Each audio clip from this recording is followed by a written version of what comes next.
Hello again, I'm Mauro from the Sandalj Trading Company, and I'd like to continue along the different coffees and single origins we have bought during the 2014 period. Today I'd like to discuss our Brazil natural Mundo Novo São Judas Tadeu. This is forms part of our traceability project, and it is a natural coffee which we'd like to introduce to you this year here.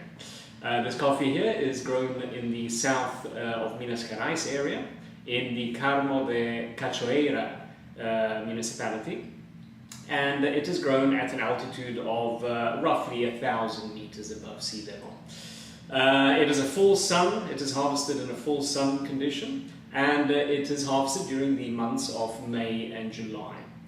What more to say? This is grown in a very specific farm, a very specific fazenda, which is called Fazenda São Judas Tadeu. And as we were saying before, is a natural coffee, in other words, sun-dried.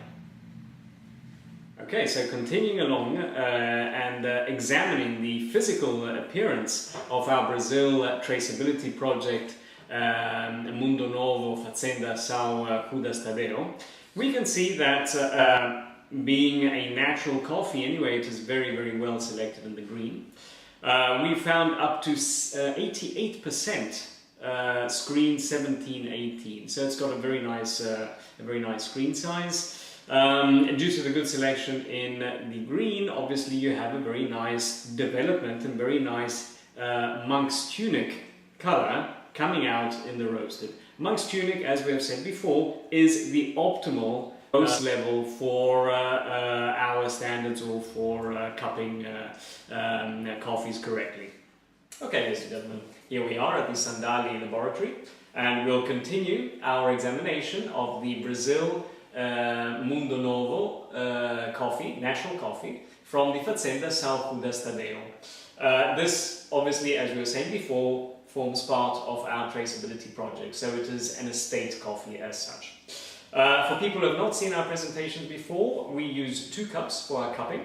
We use one tall cup, which is unsugared, and we use a lower, wider cup for the sugared analysis. Now, what we normally do is try and detect the fragrances that come out of the unsugared cup, and then give a final judgment of the coffee after we have tasted first the unsugared and then the sugar. So let's go ahead, starting with the fragrances that come out. But before the fragrances, I'd just like to comment on the crema. Ladies and gentlemen, you can't see it from there, but the crema is very thick. It has got a very good texture. This is obviously a natural coffee, so the crema tends to come out much better in a natural coffee. And I can tell you that even breaking the crema, it snaps back very quickly, denoting a good texture and complexity of the crema. Going on to the fragrances, let's see what we find.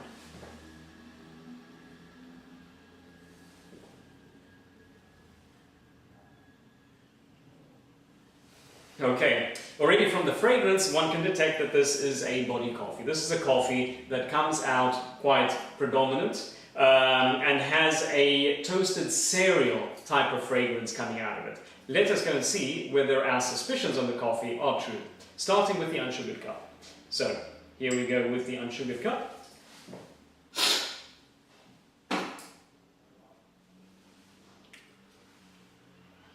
And now I've already sugared the other cup, so let us go and see what that gives us.